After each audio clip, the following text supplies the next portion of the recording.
Jobs, jobs, jobs.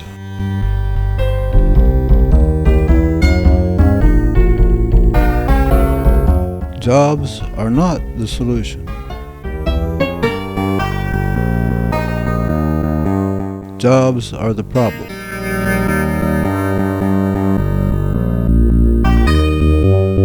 And the more jobs we have, the worse the economy will get.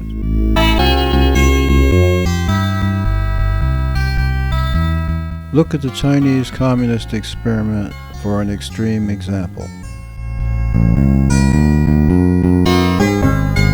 The commissars took the land from the people and gave them jobs, farming the land that used to be theirs. The result was mass starvation and poverty.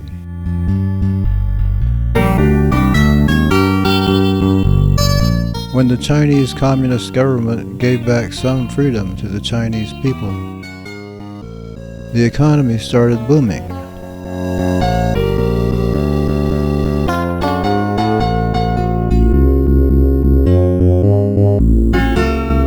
The only thing jobs do well is to make it easy for the government to collect the maximum amount of taxes with the minimum amount of effort. As far as making the economy better, jobs are a complete bust.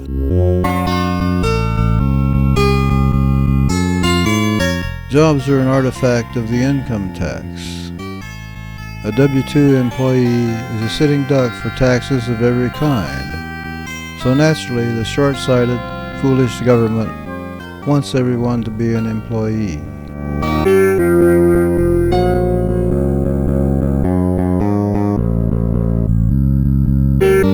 Just because someone has a job is far from a guarantee that she will make a positive contribution to the economy. What if her employer is a fool who tells her to do things that won't earn a profit? What if she hates her boss and her job, but just shows up to do as little as possible to collect a paycheck?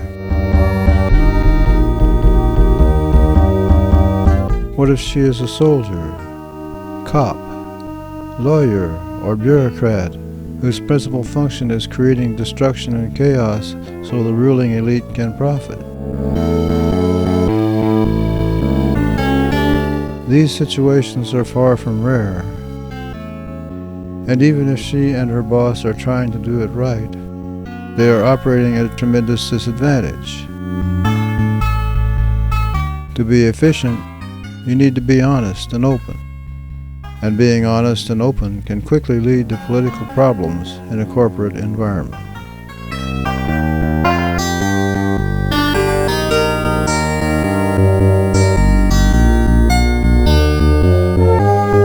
Just because someone doesn't have a job doesn't mean they are not making a contribution to our economy. An apple grown in someone's backyard is just as much a contribution to the economy as an apple grown and distributed by state-certified W-2 employees. And the backyard apple has a smaller carbon footprint.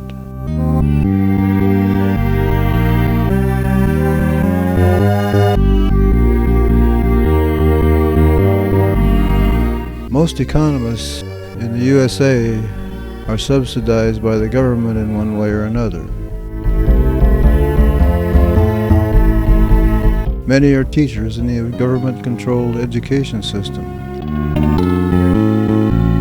Many work directly for government, and many are employed by corporations that are branches of the government masquerading as free enterprise institutions.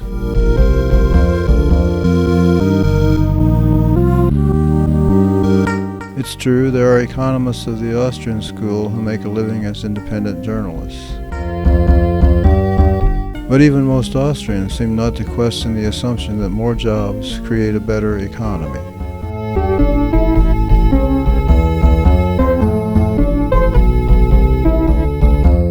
The The more centralized the decision-making becomes, the worse the decisions will be for large groups of individuals.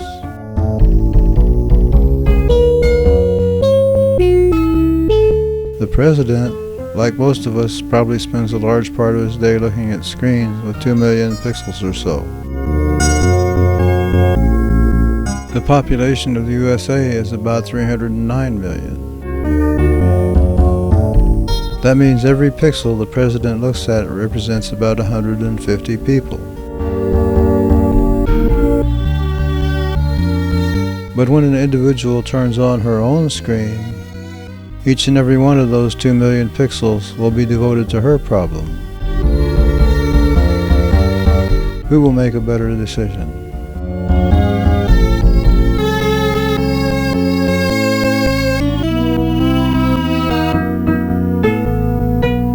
If all the government did was to use its propaganda resources to encourage people to think of jobs as the only way to make money, that would be bad enough.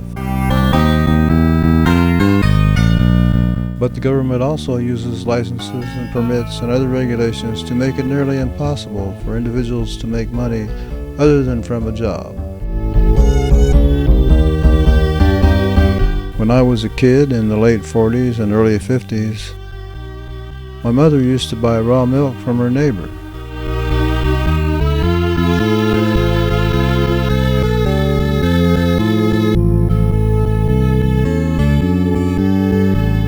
Neither she nor the neighbor ever thought of asking the government's permission for that transaction, much less having to get a license. But today in the USA, it is illegal to sell raw milk. Sometimes raw milk can cause problems, but it never did and never will cause as many problems as the government.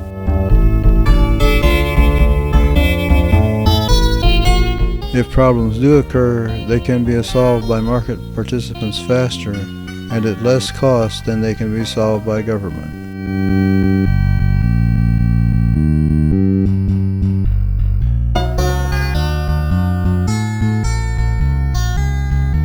Jobs delay, degrade, and often destroy price feedback. If an employee is not making money for the company, it may take years for the company to realize that, or it may never happen.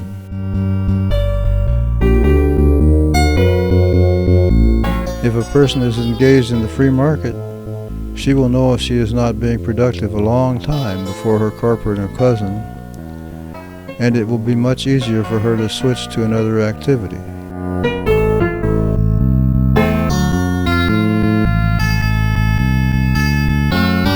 The boss-employee relationship suffers from the same defect as the master-slave relationship.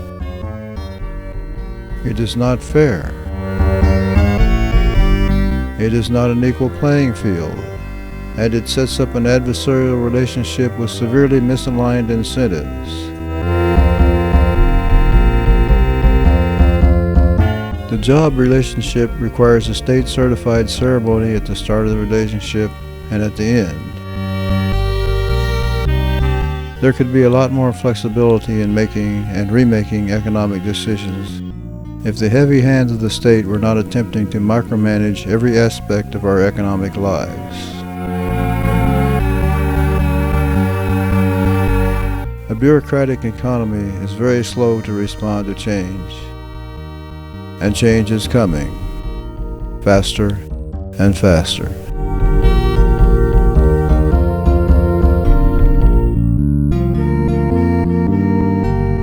In a commodity market, people pay for finished goods. In a labor market, people pay for promises of performance. Finished goods are much easier to price than promises of performance. A promise of performance comes with greater risk since it relies on the ability of the provider to predict the future and her willingness to adapt to changing circumstances.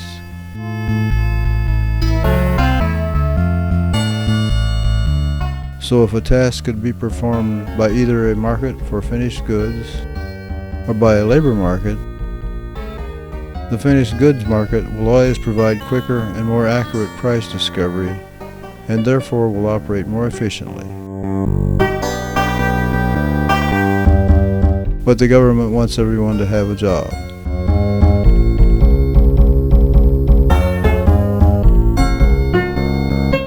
Economic transactions with the least uncertainty promote a healthy economy. It is much easier to price the work someone has done than the work that they hope to do.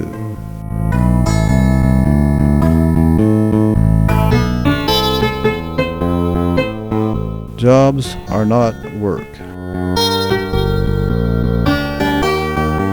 We need to be measuring our economic success by how much useful work is being done, and that often has no correlation or even a negative correlation to how many jobs the system supports.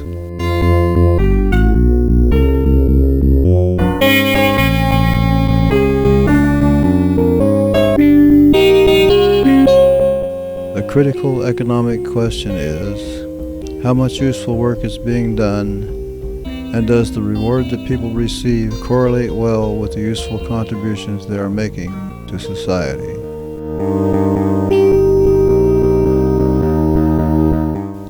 A free market without licenses and restrictions can provide better and faster price discovery for labor and commodity markets than bureaucratic systems. Licensing occupations, permits for construction, the income tax, the sales tax, public education, and many other government rackets cost the society much more in lost efficiency than the government takes in revenue. Such policies are short-sighted and destructive.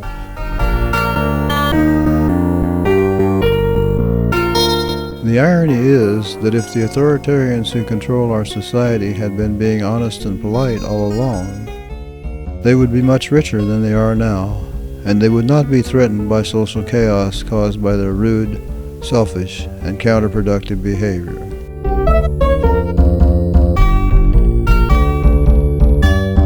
The sooner they realize the error of their ways and renounce their coercive activities, the better their chances of maintaining some of their wealth in the coming economic and social crisis. Even for the very rich, freedom works. Slavery sucks.